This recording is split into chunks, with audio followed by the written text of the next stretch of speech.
guys, Chris Mortimer from the yachthunter.com and the Yacht Hunter YouTube channel. And what we're doing today is we're running through what we do for all of our new owners and amateur captains, so they're more efficient, more safe, and more aware when operating the new yachts that they purchase. What we're going to do today is we're going to run through all of the startup procedures, maneuvering while underway with Captain Ryan. We're going to be setting up classes moving forward each month where you're going to be able to talk to real life captains, shipyard owners, buy-in brokers like myself, and real owners of yachts as well. So this is going to be critical for the safety and efficiency of your vessel moving forward. All right, my favorite captain, come on down. There he is. Hey, Captain Ryan. Hey guys, how are you? Meet your new audience. These are the people you're going to be telling how to operate their boats, what they could really expect from someone who's done it a few times over here. Sounds good. I'm looking forward to it. Hope everybody's ready to learn something. All right, so Captain Ryan, this is your show now. You're going to teach people exactly what they need to know before they leave the dock. Okay. So between startup procedures and first mate school, right? How many times do we have a husband and wife screaming at each other saying, you're not doing this right? We want to make sure we're setting fundamentals right from the beginning. Well, as you know, Chris, shortly after safety, number 2 is communication. Communication is key because one, bad communication or no communication at all could end you up on the dock, hitting another boat, or worse yet, actually hurting somebody, an individual. Or getting divorced. But long story short, we have our future yacht owner over here. Pin over to him.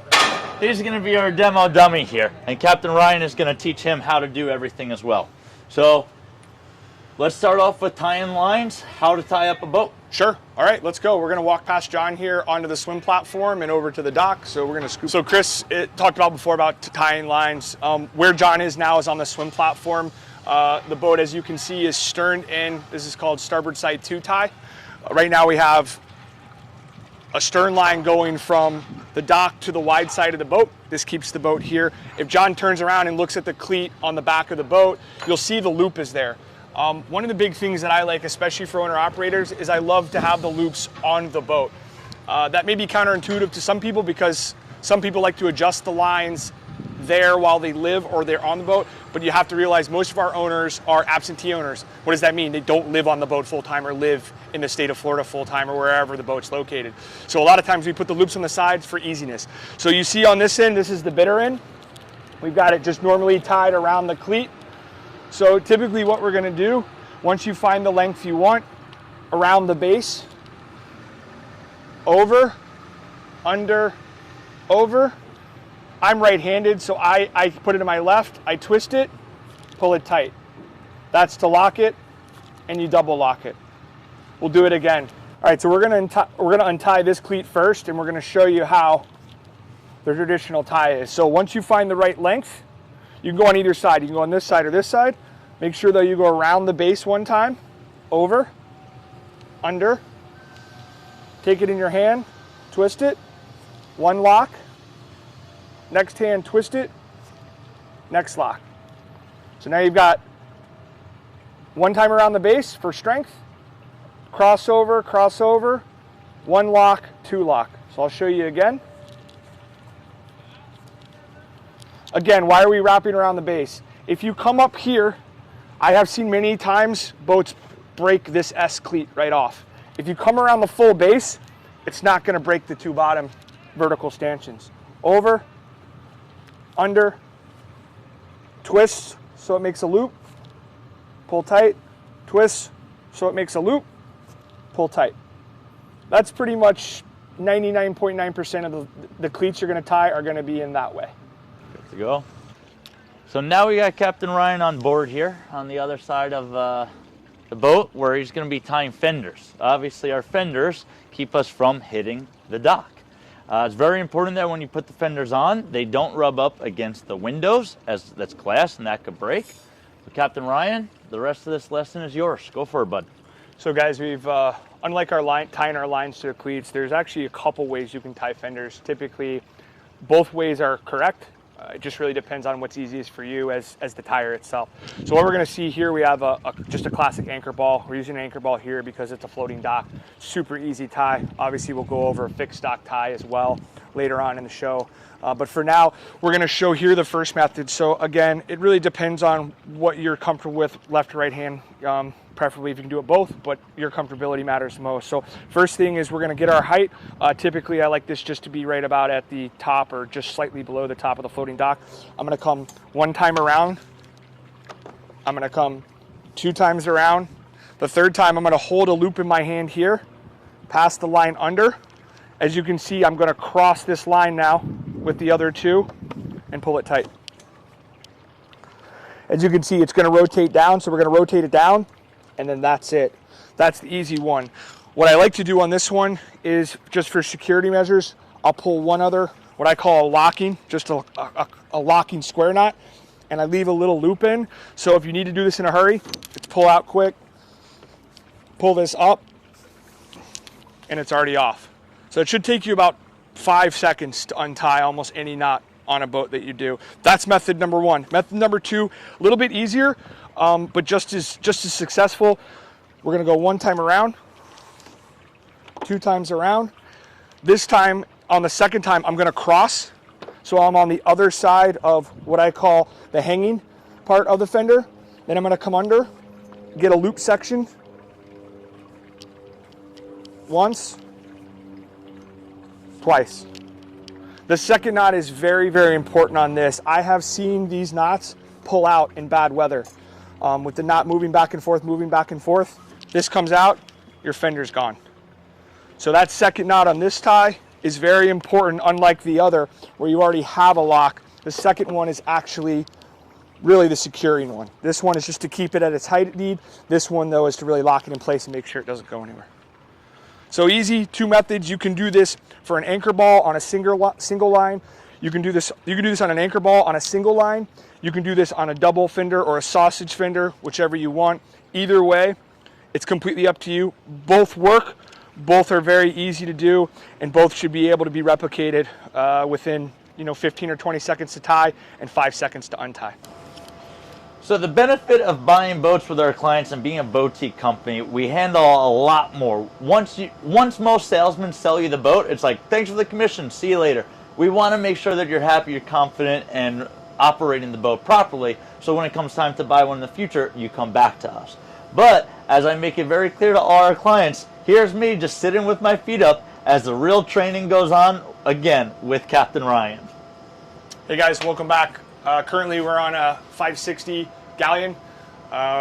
You can see here we have a lower helm. We'll go upstairs and look at our upper helm next. First thing we're going to do though is go through kind of what my pre-start checklist for this boat is. Everyone should remember each boat's different. Just as one car is different from the other, same thing here. So when I first walk in the door, the first thing I do is I come downstairs. And so we're now here at the main distribution panel. As you can see, it's fairly simple. Only 2 real big rows of buttons and then 1 small one. This particular boat, you can see up here we have our main switch. That's going to be all our domestic power or our ship's battery power, so the DC side of it. This boat, we like to have our refrigeration on and our 12-volt sockets. This is also because we have a dock mate, and that's how the dock mate charges. So this is kind of the, let's call it dock unattended mode for this boat. So when we come on, the first couple of things I'll do is I'll turn our port engine batteries on, our starboard engine batteries on, and then our 2 thrusters. I'm not sure if the camera picked it up, but that was the beep. That's the Volvo system starting up. We then go down each column. I'll turn all my safety gear on, my lights, and that's my radio. So now we're going to walk back up to the lower helm. So here's our lower helm. We've got 2 Raymarine Axioms, a Volvo Penta control, and engine diagnostics, as well as an autopilot over here, and our 2 thruster controls. Next thing on this boat that I'll do is I'll turn the blower fans on, which are right here. Then I'll go to my Axiom controls. On Galleon, Galleon likes to put your vessel controls for a lot of your stuff like water pumps, lights, electronics. They like to put it through the Raymarine. So they have here the Galleon. I click it. So on our Raymarines, Galleon has integrated their systems into the Raymarine. This is the Galleon tab right here on the Axiom. We press it. This is our initial page. Our initial page already shows, as I said before, we have the blowers on. The nice thing is I can turn them off from here. I can also turn them on. The same thing goes for my electronic equipment, my radar, and if we were getting ready to anchor, I would turn on our anchor winch. Next page, we'll go over. It gives us our fresh water, our gray water, and black. Also on the top here, just above my finger, is all the bilge pumps. I'll turn our water pump on. And then the final page is all of our lights. So we have daytime running, we have night steaming, we have anchor mode. We also have several other different lights that you can turn on individually, such as your underwater lights or your instrumentation lights. So Galleon likes to put this through here. Other vessels, you'll actually have these buttons on your helm, but that's what Galleon likes to do here. So now we're on the starboard side with our engine throttle controls and our thruster controls. You also can see the autopilots right here. Usually with Volvos, they now come with a fob. What you're going to do is you're going to swipe the fob. And so what you're going to do is you're going to swipe the fob. They're now off. You can see and know that by the red light that's blinking just to the outside of my finger. That's the security system. The engines cannot be started or stopped in that mode. To unlock it, put the fob down. To unlock it, put the fob down. You can hear we've got 2 ignition lights, and now we have the ability to start the engines. Just to the left of that, we've got our thruster controls. Again, yellow light denotes that it's on. I usually test these right off the bat. I'll do a quick starboard side push, a quick port side push, and same thing with our stern thruster. Quick starboard, quick port. And that's it for checking these. Now we're going down in the engine room to check our mains and our generator. So guys, here we're now in the galley of the Galleon, going down into the engine room. There is 2 entrances here to the engine room. One is in the galley, the other is back in the crew. We're gonna use the galley because it's one that I actually use because it's right in the center of the engine room and the engine. So again, right down here are our lights. Our lights are on now. As you can see, our mains are right here even with where we are. Our generator is farther aft. We're gonna head down in the engine room and check out the oils and the strainers. Hey guys, we're down here in the engine room. We've got our starboard and port. Just a reminder, these are Volvo D11 725 horsepower apiece. This boat is a straight shaft boat. Some of these Galleons will have pods, but we're in a straight shaft boat now. So very important, these engines, really 2 main fluids we wanna check pre-departure. One is our oil, and that's here on the red tab. And then the other is our coolant, which is here on our yellow screw top. So again, checking oil, we're gonna pull it, wipe it, stick it back in. I give it about 5 or 6 seconds just to get an accurate mark of where the oil is. Pull the oil out and check it. Remember, this is a cold oil check, so your oil should be a little bit lower than where it should be if it's a hot check. So oil looks good. We're going to put that back in. We're going to come over to here and check our coolant. This particular Volvo D11 uses what's called VCS Volvo coolant. It's yellow. Not going to be able to show you, but when you look down inside the coolant reservoir, you should see the coolant right at the top of where your finger is. And I don't know if we can see that in the camera, but that's basically where it's at, so we're good to go there. You'll also be able to see if it is too low, there's a sensor that'll be sticking out. That usually will give you an alarm. We're going to screw that back on nice and tight. Do the same thing with the port engine. Oil and down. Oil's up. Again, nice all over the dipstick. We know we've got a good level. And then finally, over here to our port side coolant check. Again, we're gonna look, visually it's good. Stick my finger down, can touch it, screw it back on. We're done with the fluids. So we finished up our fluid checks for our engines, our oil, our coolant. We've got 2 more visual checks to do. The first is our strainers. Each engine has its own raw water strainer. The second is just an overall visual inspection of the engine for either leaking fluids, rusted areas, worn or degrading belts, anything that catches your eye that may cause an engine breakdown while we're out. First things first, let's check out the engine strainers. So we're here at our port engine seawater strainer or raw water strainer. This is very conveniently labeled here. Galleon does a pretty good job of doing that. It's nice also, clear sight glass. Makes our jobs as captains, also owners and operators, much easier. Why? You look in. When the camera views this, you'll see engine strainer's pretty clean. It looks pretty clean. We're good to go. If it was dirty, we have these 4 bolts and a seacock. Procedure: close our seacock, undo our 4 bolts, take it out. The strainer basket comes out. We'll then dump whatever the contents are. If it's really bad, we'll take it outside, wash it, maybe even use some type of organic dissolving to get rid of either the algae growth or the barnacle growth. Put it back together. 4 bolts on, tight, seacock open. We'll go through this in another time to show you that cleaning procedure itself, but for now, we visually inspected it. We're clean. We're ready to move on now to the rest of our visual inspection for the engine, and then onto the generator for our fluids checks and visual inspection of that as well. Guys, so now we're back here in the aft part of the engine room and the engine. This is the port engine. Because this is a straight shaft, our transmission is aft or behind the engine. So now we're gonna check our transmission fluid. So here we have our same dipstick style that we do for the mains. We're gonna pull it out. We're gonna wipe it clean. Put it back in. Again, just give it a few seconds to sit there and let the oil level be accurate. Then we're gonna pull it back out. And now we're gonna check it. This one is good, it's right at the top. You can also see the difference. Here's my engine oil, here's my transmission, here's my engine oil, here's my transmission oil. If this engine oil starts to look like that or vice versa, we have an issue. Even when you change the oil on an engine, you'll still have a little darker color than you ever should for your transmission. A nice, clear, almost out of the bottle transmission fluid is what we want, because in the end, it's just oil, just a different oil than your engine has.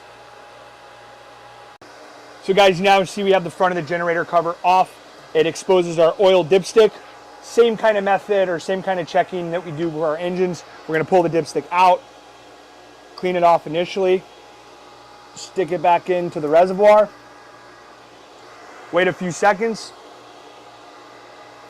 pull it back out. Again, we're gonna inspect our level, both sides of the stick, looks good, and then reinsert. That's check number 1 for fluid, our oil. Our second right here, fluid number 2 is our coolant. This is nice, it gives us a visual representation of an exterior tank. This tank actually has 2 marks on it. One is our cold level, which actually is where the coolant is located now, and the other is our hot level. How do I know that? It says on the side of the tank, cold and hot. So for this particular check, we're at the right cold level. This generator's good on coolant. So we've checked our 2 fluids. Now we're continuing both our visual and our last real inspection for the generator. That's our engine or seawater strainer for the generator. It's here located on the aft wall. This particular strainer, you can actually check without closing our seacock. Where our engine strainers, we actually had to close the seacock, otherwise water would come in the vessel. Here, it's high enough, we don't have to worry about that. Very easy. All we're gonna do, use our hand, we're gonna twist. The top should come right off. Top goes down. Inside is an actual plastic strainer basket. You can see this particular basket. So I'm gonna come back. One important thing about this particular style of strainer is it has a plastic cap. We only want to use our hands to tighten this, never use any tools. So it's very easy. When you put it back in, when you put it back in, you put the strainer basket so it's level with the top. Take the top, make sure it's nice and straight as it's going on. I screw it until it gets tight, and then I take about another half a turn. That's it. No tools, no any type of help, only by hand. If you use a tool on this, you'll either crack it or you'll never be able to get it off once it comes under suction. So one of the other things I visually just inspect while I'm here in the engine room is our AC strainer. Obviously we're here in Florida, air conditioner is very important. The last thing you want to do is get on your boat, have a great day out in the water, and your air conditioner decides to break. So right here we have our air conditioner strainer.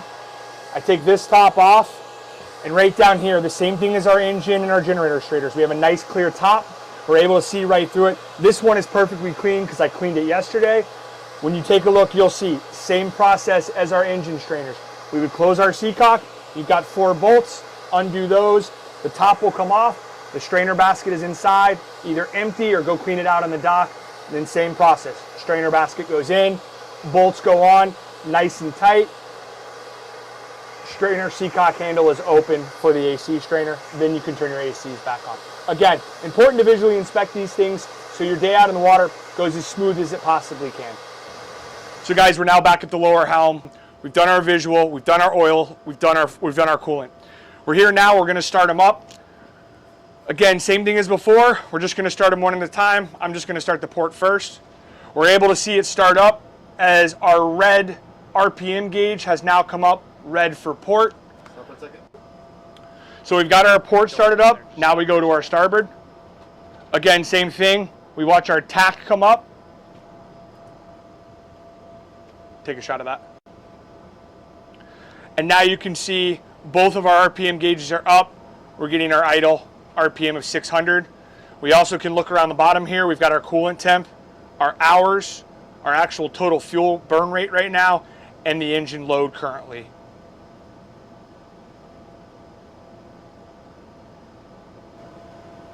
Now we have both engines started.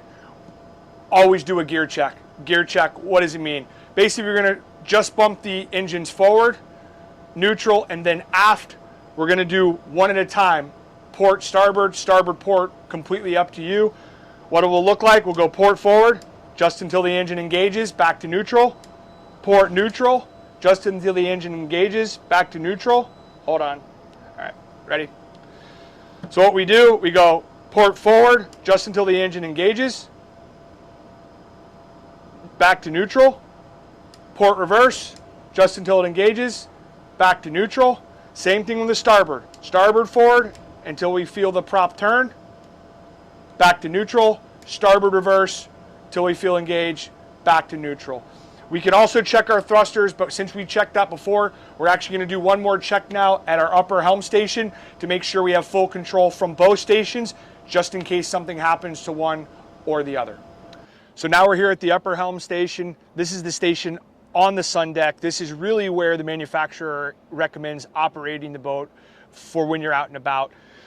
We're going to test our controls again, both our throttles as well as our thrusters. Again, forward to neutral for port, reverse to neutral for port, forward to neutral for starboard, reverse to neutral for starboard.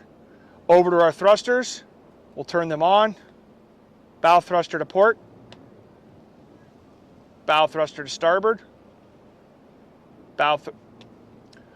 stern thruster to port, and stern thruster to starboard. Now that we've tested our controls, now we're ready to switch from shore power to ship's power and then start our process for untying the lines and leaving our slip.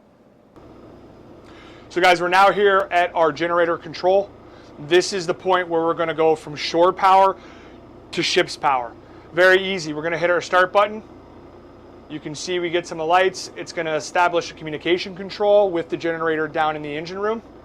Once I see our genset status and AC volts and AC frequency, I'm able to do a 2-step startup. The first is actually holding stop. Why am I holding stop? I'm actually priming the generator and the fuel pump now. Once I hold that and now I see this green light, I know the generator engine has been primed. I now then can hold start. Again, I'm waiting for the green light to flash. I'm going to continue to hold the start button for this model until one of two things. I hear the generator start and is running, or I get a solid green light from the generator. I've got a solid green light, so I now can remove my finger from the start button. And as you can see, I've got 240 volts and a 60 hertz frequency, which is exactly what we want for a US spec boat. So now we're here at the shore pedestal. As you can see, we have a single 50 amp connection. Very important. Whether you're plugging in or unplugging, number one rule, and really the only rule that you need to abide by, breaker is always off. Breaker is off now. These are self-locking, so it's very easy. I turn counterclockwise, wiggle, and pull out. That's it, unplug. If I want to plug back in, same thing. Because this is a 50, we have 2 curved and 1 straight. I line the straight up, wiggle it on, twist it clockwise, turn the breaker on. So now we've unplugged our shore power cable. We're here on the swim platform. We're gonna actually go over here to our Glendenning system, and we're gonna lift this up. And in here you can see we have an in-out. We're gonna press in, and then just bring the cord in. Slowly but surely. As it comes in, we're just gonna help kind of feed it. Make sure it's not getting tangled or twisted as it goes in.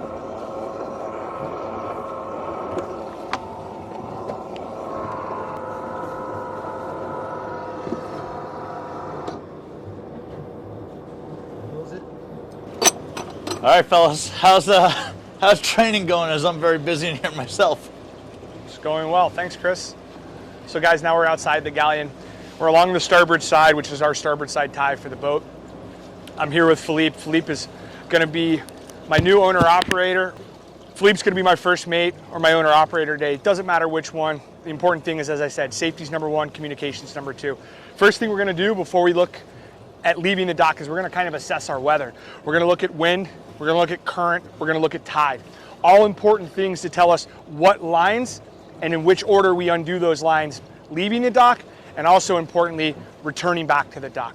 So Philippe, as you see, we have a 4-line tie. We have 1 stern, 1 rear spring, 1 forward spring, and a bow up forward. Today with the wind's slightly pushing us down the slip or out of the slip. So what we're gonna really worry about is we're gonna worry about our 2 spring lines, our rear spring line and our forward spring line. So with Philippe today, what I'm gonna ask of him, he's gonna take the bow line off first. We're then gonna have him hustle back and take our stern line off, and then we're gonna work our forward spring and then our rear spring.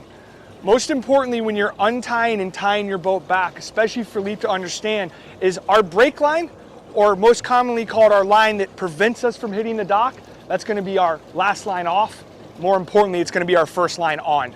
That way, we take away the dock from hitting, we have all control moving forward with the boat. So let's go, let's take her out. So guys, now we're here at the upper helm station. We're getting ready to cast off the dock. I've checked my controls, I'm ready to go. We're here now.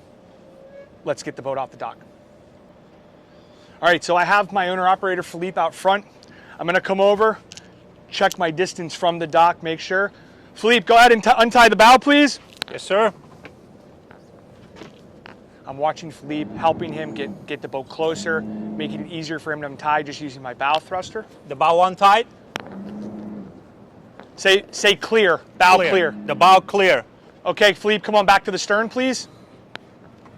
He's now cleared the bow. The bow now is off the dock and on its own. There's nothing tying our bow. He's moving back to the stern. That's our next line. Again, when this is happening, I'm continuing to watch Philippe, where he's going, what he's untying. He's continuing to communicate with me, telling me the stern's clear, the bow's clear, the spring's clear. Communication is key when leaving the dock, especially when the weather or the conditions start to deteriorate or bad. Stern line next, Philippe. Stern line. All right, Philippe's now back at the stern. We're gonna untie the stern. I'm gonna bring the stern in a little bit for him so he can get it off.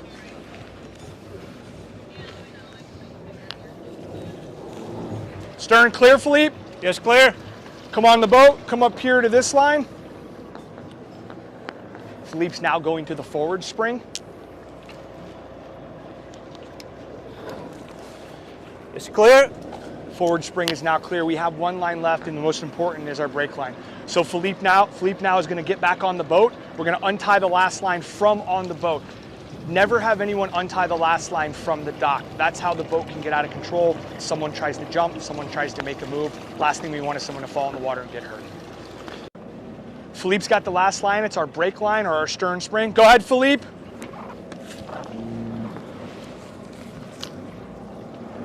All clear. He's giving me the sign all clear. I do one other visual check for the dock to see where I'm at. I come off a little bit, and now we're using our mains to move forward. Again, as I'm walking out, I'm continually watching my port side. I've got a good visual on my starboard side. I'm slowly moving the boat out, Yep. watching my distance on my dock and the boat next to me. think so. We actually have really ideal conditions today. Winds light 5 to 10 knots in this marina, no current whatsoever. So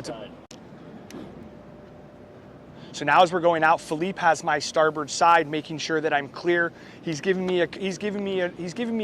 Philippe's making sure that I've now cleared the dock. Once he tells me I've cleared the dock, I then can start my reverse turn using my starboard reverse, port forward, pivoting the boat to starboard, watching where I am. Philippe is also checking my distances, especially the places I can't see. So it's important here to have good communication, good call out for numbers. As you can hear in the background, Philippe is telling me 3 feet, 2 feet, 5 feet. Very important that we have this communication throughout the process. Again, today the weather conditions are pretty good, and it makes it a lot easier for a captain to have someone giving him real numbers of where we are and how we're going. We're now headed down the fairway, out to Bahia Mar. During this time, Philippe will be pulling up fenders. Your mate would be pulling in lines, tying things ready, basically securing everything for wherever your trip, whether it's on the intercoastal, the ocean, or just to an anchorage. And that's it. But just, it needs to be you count in your head, like every 30 seconds, I need to give him something, at maximum 30, but more like every 10, 15 seconds. It needs to be, hey, okay, you got 3 feet, you got 2 feet.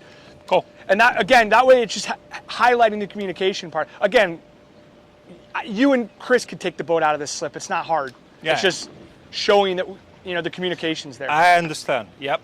Philip, open up your arms like the Titanic. What about in front?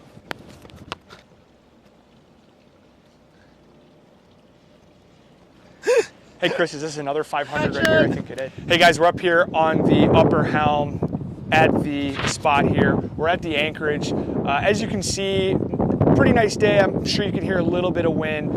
Important things about anchorage. We want to know the depth of the water, number one. Why? We want to put out what's called a scope. A scope is a ratio between anchor chain and depth of water. Typically, you want to keep that between 3 and 5 to 1. So 3 feet of anchor chain for 1 depth of water. If the weather is bad, we can obviously increase that scope, go maybe 7 or even 9 to 1. 7 to 1 is pretty much the gold standard for winds 15 to 20 knots. You can have. So again, when we're talking about scope, 3 to 1, 5 to 1, that's feet of chain at 3 feet to 1 feet of depth. You could go all the way up to 7 to 1, maybe 9 to 1, but typically decent weather, semi-calm or moderate winds, 3 or 5 to 1 could work. So initially, what do we want to do? We want to find which direction the wind's blowing.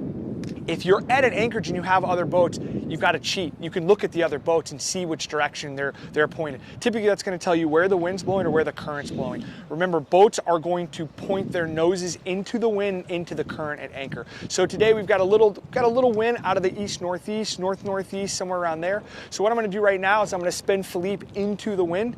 And as we're spinning in the wind, what I'm going to try to do is I'm going to actually watch our flag back here. And when our flag gets kind of straight with the back of our vessel, or basically pointing bow to stern, I know we're into the wind. First thing I'm going to do is I'm going to let Philippe know we're going to go ahead and drop the anchor.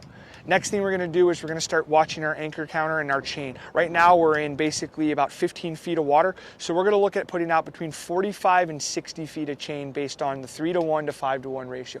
I see our flag has gone completely down. I'm going to let Philippe know. Philippe, anchor going down. Yes, sir. And now as the anchor goes down, all right, ready? Here we go. I'm going to tell Philippe, anchor going down. Push the down anchor button. I can hear the anchor going down.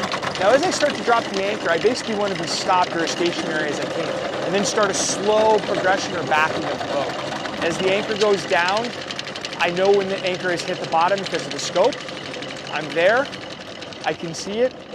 Now I'm slowly starting to back the boat up, very slow. I'm only doing 1.5 knots, but I'm also trying to keep the nose into the wind as we rock it up. Philippe is now going to tell me when the anchor chain gets at 45 degrees. I know then he's pointing where the anchor is, so I'm trying to stay directly pointed at it, both into the wind and straight on with the anchor chain, or directly coming out of the anchor pulpit. And as I do that, Philippe's going to tell me when the anchor becomes tight. So Philippe will say, anchor's tight. I know then to leave it alone and let the boat kind of settle. Anchor's tight, chain's tight. All right, so the chain's tight. So now we're just going to kind of wait and see. One of the big things with anchorage too is picking out 2 observation points. Those 2 observation points, number one, need to be on land or stationary. Don't ever pick a boat at anchor or even a boat on a dock. Boats will move, boats will change, a buoy, anything on water. We want to pick something stationary on land, a piling, a house, a building, something like that. Once we get those 2 points, we go ahead and get once we get those 2 points, we're gonna go ahead and get a frame of reference and we're gonna watch. We're gonna watch one point for lateral movement, meaning moving the boat side to side, and another point moving the boat vertical or across the chain. So we're gonna watch, the boat's gonna swing. What we wanna make sure is we make sure that the boat is stationary. Philippe's now told me the anchor is tight, it's holding. Again, we're kind of looking at points. We're looking at maybe this piling here with the white and maybe this house with the gray roof. I've got 2 points that are greater than 90 degrees apart, which are very important to really make sure we're going to keep the boat stationary and we're not dragging the anchor. The other thing we can do is we can go to our chart plotter and we can set on anchor mode. That will tell us if we're dragging at all. Either one is fine. I like the old school method of kind of finding 2 reference points and really just watching them and keeping the boat steady. For now, we're going to go ahead and see, make sure the anchor's out. We'll come back, we'll show you how to retrieve it as well. Hey guys, welcome back. Again, we're up here. We're now going to recover the anchor here on the galleon. So between me and your mate, your wife, your girlfriend, your boyfriend, whomever at the helm is important. We're going to use hand signals. Really easy, right? Arm and wrist. Arm is telling me where the chain is located in relation to the pulpit or to where the anchor comes in. The hand is going to tell me at what angle it's at. Is it straight down? Is it at 45? Is it at 30? Those are the 2 parts here of our moving hand. Philippe's going to use those hand signals with me. My main goal is to keep the anchor chain as close to straight up and down or 90 degrees as I can and directly over top of the pulpit. That way it's a smooth retrieval. The chain doesn't get fouled, the anchor doesn't get fouled. More importantly, the chain going into the locker seeds nice and well, and when we deploy it again, it goes straight out. So here we go. Philippe's got us a hand signal. We're straight down now. So first thing we're gonna do, we're gonna turn the anchor back on. Now we're gonna go. He's got the anchor directly in the pulpit. We're gonna go forward. He's got me straight up and down. I'm directly in the pulpit. His hand is directly down. So we're coming up. The chain now is beginning to stretch out to 45. I'm gonna bump the boat forward to bring it back up and down again. Again, guys, this isn't a race. We can do this nice and slow. Watch out for other boats. Again, it's a nice day for us. There's no boats around, so this is pretty easy. But you have a lot of other factors coming into play. One of those is taking it easy on the windlass and not winching the boat with the windlass. Use the motors to keep the chain straight up and down. As you retrieve it, that's the easiest part. Remember, this chain is heavy. This anchor is heavy. We want to take it as easy as we can. Anchor is above the water. So now my anchor has reached the water line. Philippe, is the anchor clean or dirty? It's clean. The anchor's clean. I can retrieve it all the way through up to the pulpit. I'm gonna bring it up. Now I see the neck of the anchor's inside the pulpit. I slow down. Now I'm just lightly touching it. The anchor's secure. Now Philippe puts on the safety. The safety is on. I again now turn off the anchor winch just in case someone touches the button again. We're ready now to move on to either our next destination or back to the marina or our next port of call. All good, all good.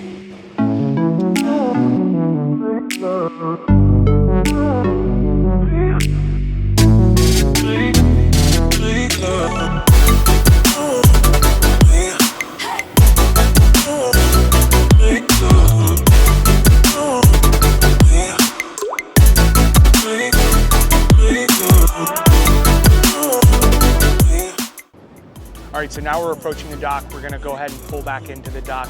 I'm gonna let Philippe know where we are. All right, Philippe, what we're gonna do our brake line first, then our forward spring, our stern, and our bow. Give me call outs as I'm getting close. So we're getting close. No, he can't.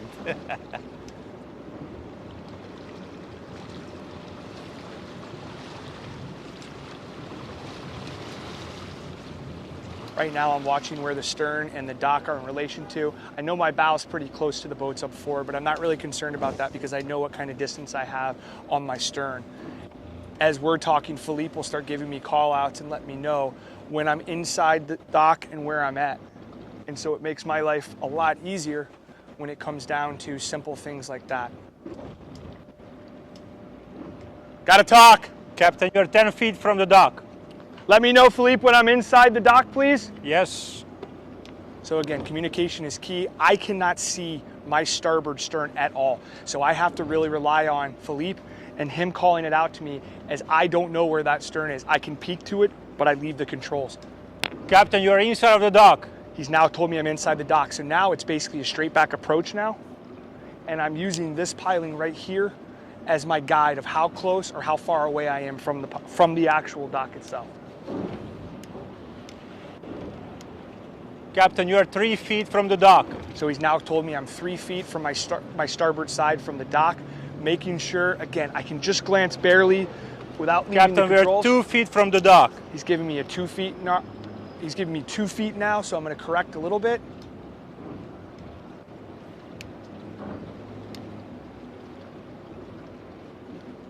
Philippe, when you're ready, once we get in a little bit farther past the coolers, you can go ahead and jump off and grab that line. Remember, the first line is the starboard stern spring line there. Starboard. All right, that's the one right there by the, that's the one right after the gray cooler or the brown Yes, sir. cooler. Yep. Tell me when you're getting off so I know I can hold the boat.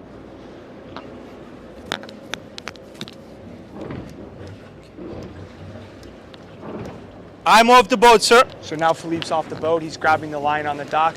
Again, we could also accomplish this with a boat pole, but because it's a floating dock, sometimes it's easier to walk on and walk off. Starboard spring line secure, sir. So our brake line now is secure. He's moving up to the forward spring line.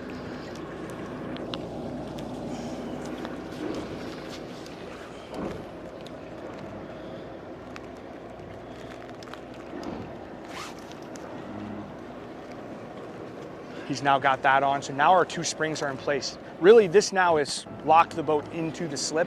He's gonna go back now and grab my stern line. Bring the stern line across is the 3rd line tie.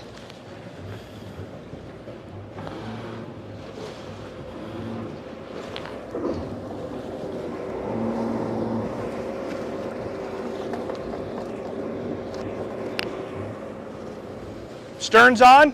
Yes, sir. Stern's on. So now, Philippe, you could stay on the boat and go to the bow and grab the bow line. Okay. Grab the boat pole, Philippe, right there on the rail.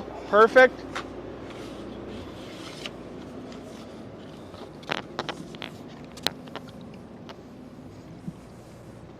And now Philippe is using the boat pole for the bow. Just in case we don't have someone here to help, we can grab that line and bring it over. Hook it with the boat pole without being on the dock. Makes your life as a boater a little bit easier, but also gives you another tool in your kit to help get the boat securely docked and in place without someone being on the dock itself.